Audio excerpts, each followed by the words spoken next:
Hello, hello. I wanted to share something, and I wanted to share it right away, like the second it aha to me. But lots of us, we think, I'm doing everything I need to. Like, I just want to feel God. I want to hear God. I just want to know that Christ is there for me. You know, we go through these times where we feel like everything is dark. And trust me, I go through it,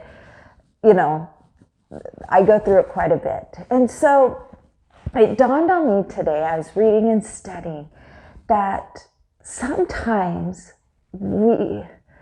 Christ leaves us in the dark so that we can express our faith, so we can show we still have faith in Him. Like if He answered every prayer the second we prayed, where's our faith?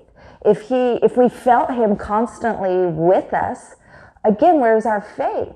We have to show that in times of darkness, we will still be faithful, that we will still trust in Him when it's still dark.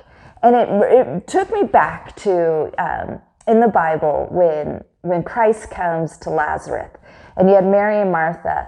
And I love this because Martha comes out and she's like, again, this is Martha who had been at the Savior's feet, who had listened to Him. And she's like, hey, if you had been here, He would still be alive.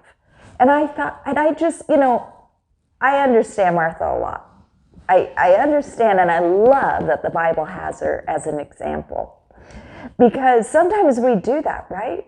We do that where we're just so mad that God, like, had you answered this would have happened, or that would have happened, or, had you done this, I would have foreseen this. But why? Christ waited 4 days.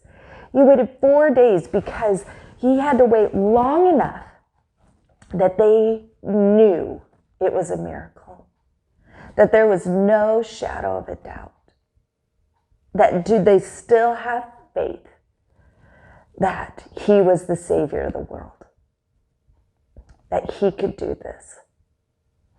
And that's what we need to realize is sometimes, all the time, it may seem like, can you imagine? It doesn't tell us what Martha was like on day 1 or day 2 or day 3. But by 4, she was so mad. Like, why did you let Him die? Why did you let this happen? And so you imagine her day 3, can you imagine how distraught she was? How just annoyed and mad. And she was in the Savior's presence. She was there with Him. And so you understand that and you see that and you go, I can relate to that. I can relate to her being just so upset and realizing that there was a reason. But it's hard on day 3.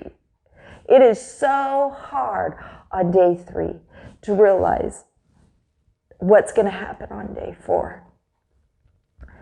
And so it's just to remember to have the long view, to realize that there is a bigger picture, that I know right now it feels like so many things aren't being answered and there's so much uncertainty and there's so much just things going on, but to realize and understand that there is a bigger picture, that there is a longer story, that He is there for you always, and that He loves you so much.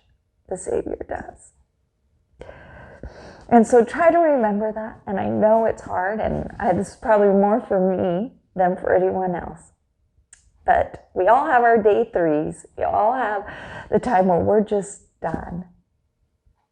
But remember that the Savior was there, and there's a reason why He's waiting to show forth His hand. So keep your faith. Don't give up. Even though it may feel like the heavens are closed, do not give up. I hope you have an absolutely wonderful week. Thank you.